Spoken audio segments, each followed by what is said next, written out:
Sabing nagbago na ako. Pero iba na ngayon ang sitwasyon. Palagay niyo ba, may pag-asa pang magkabalikan sina Asa at Sanchay? Pwede silang magkabalikan.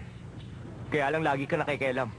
Gusto mo ba mag-away na naman kayo ni Asa, kagaya ng nangyari noon? Wala akong magagawa. Anong sabi ni Asa? Tumawa lang siya ng tumawa kagabi. Lasing na lasing siya. Good luck daw sa inyo. Ewan ko kung totoo yun. O gusto lang niyang itago ang sakit na nadarama niya. Hindi sa kinakampihan ko siya. Pero bakit si Sanchay ay papalit mo kay Chin? Huwag niyong isipin na akong masama dito. Hindi ko papalitan si Chin. At hindi pa nakipbutas si Sanchay. Huwag mo na silang pagkumparahin. Bakit ba lagi mong ginagawa komplikado ang lahat? Una si Chin, ngayon si Sanchay. Ang masama nito, dati sina Acer at Sanchay. Tama ang sinabi mo. Dati silang Asa at Sanchay. Pero hindi na ngayon.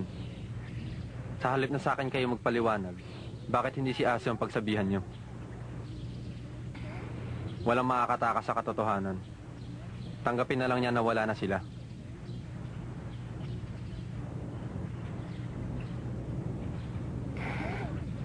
Huwag mong sabihin kagabi lang niya nalaman na mahal niya si Sanchay. Baka naman hindi lang kagabi. Baka matagal na niyang pinipigil yun. Ex-fiancé ni Dao Mingse, huwag mo akong kulitin. Sige na, sabihin mo sa akin kung nasaan si Sanchay. Hindi pa kami nagkita mula nang bumalik siya. Eh ano bang kailangan mo? Namimiss ko na siya, gusto ko siyang makita. Shimen Meitsuo. Sila ang tanungin mo. Sige, dyan ka na. Alam niyo ba kung nasaan si Sanchay? Tinatanong ko siya, ayaw naman sabihin. Si Sanchay? Di ko alam. 2 araw na siyang kasama ni Lei. Nagre-review yata. Sila na ba uli ni Dao Mingse? Paano naman mangyayari yon? Ayaw na nila sa isa't isa. Kung hindi lang kaibigan ni Sanjay si Lei, hindi na yung lalapit sa F4. Hindi ko yata maintindihan. Nandito na si Sanchay pero si Lei ang lagi niyang kasama. Ang alam namin, nagdesisyon na si Acer na tapusin ang relasyon nila. At mukhang si Lei naman ngayon na may balak manligaw kay Sanchay. Walang kwenta si Dao Mingse. Tumahimik ka dyan!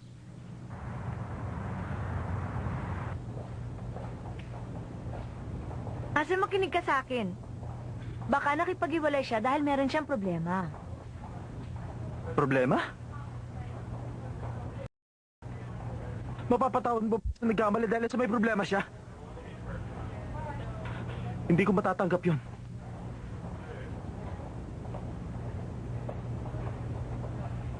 Para sabihin ko sa'yo, wala kang kinalaman dito. Huwag kang makikialam.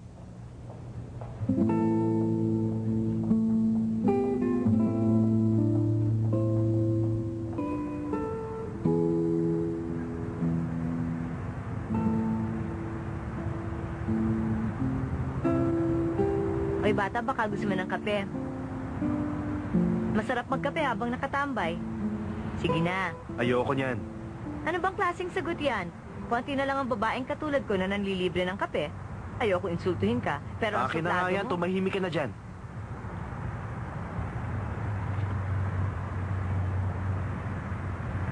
Alam mo ba, ngayon ko lang naranasang magkape sa labas. Ang sama naman ang lasa ng kapeng ito. Paano ba nila ito ginagawa? Ang pait naman.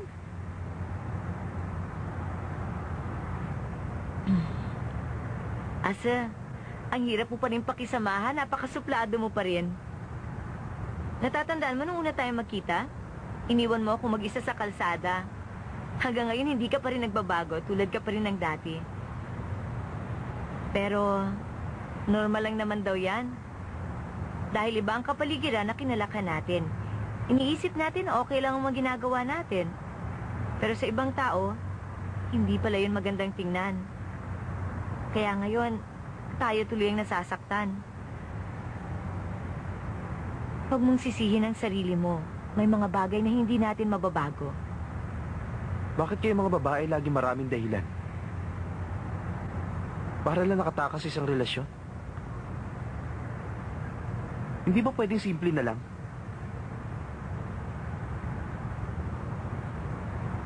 Hindi ko na naman sinabi ko. Ayoko na magsalita. Pakiramdam ko sasabog ang dibdib ko. Umuwi ka na nga. Sir, huwag ka naman ganyan. Nandito naman ako.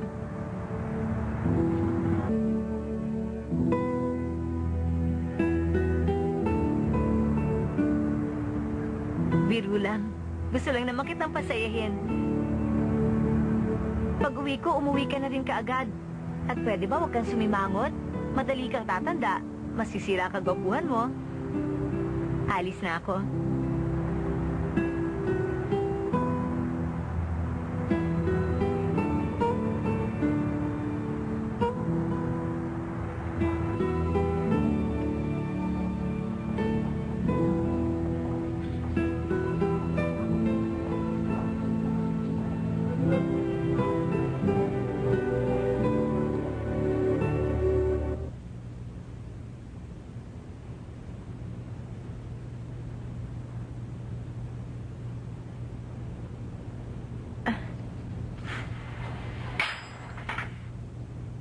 Bakit nandito ka?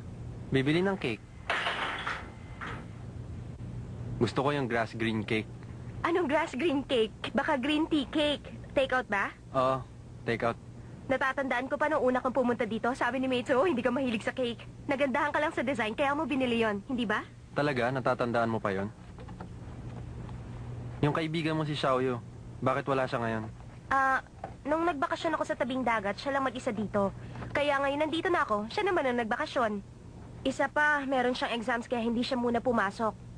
Hihintayin na kita lumabas. Hahatid kita. Huwag ka na mag-abala pa. Huwag mo sabihing normal lang sa lalaki ang sunduin ng babaeng gusto niya. Aba, magdududa na ako niyan. Nung sinabi mo yan, naisip ko, lagi na pala kitang sinusundo. Sinundo kita sa probinsya, sa school, at dito. Masyado mo na ako ni-spoil. Baka hindi magtagal itong ginagawa ko.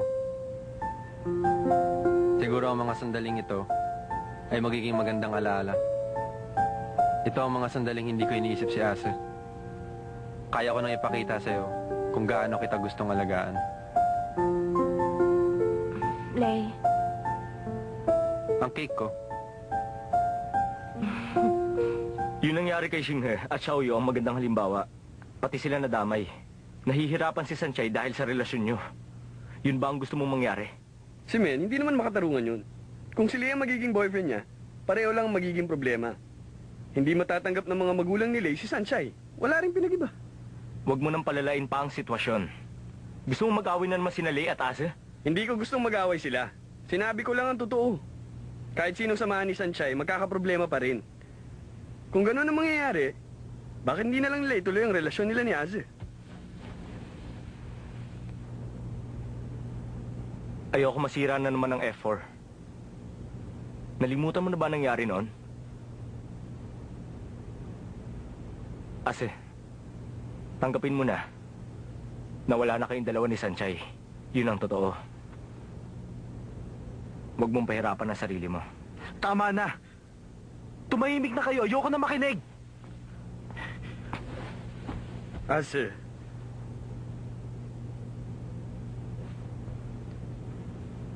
Shimen, siguro nga tama sinabi mo. Pero hindi ko kaya. Hindi ko gustong pahirapan ang sarili ko. At hindi ko sinira ang buhay ko. Dahil ang alam ko lang,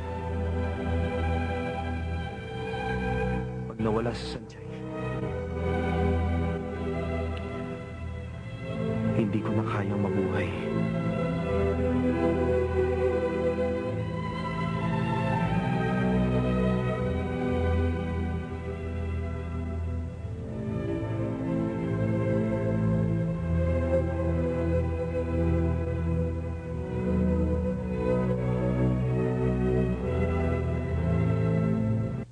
kaya mo na bang mag-isa? oo naman. Nagtatrabaho na lang ako para hindi ako malungkot. Kung magsalita ka, para kang si Chin. Si Chin? Nung umuwi ako galing France, naiwan siyang mag-isa doon. Pero yun naman ang gusto niya. Kaya umalis ako at iniwan siya. Para kay Chin, mas magiging mahirap kung magkasama kaming dalawa doon. Pero hindi niya naman ako sinisisi. Ikaw, nagsisisi ka ba? Nagsisisi ako. Nung nanliligaw ako sa kanya, sumuko ako kaagad. Nagsisisi ako na hindi ako nagtiyaga. Sanchay, alam mo ba, kapag sumuko ka kaagad at pinalipas mo ang panahon, baka pagsisihan mo ang lahat.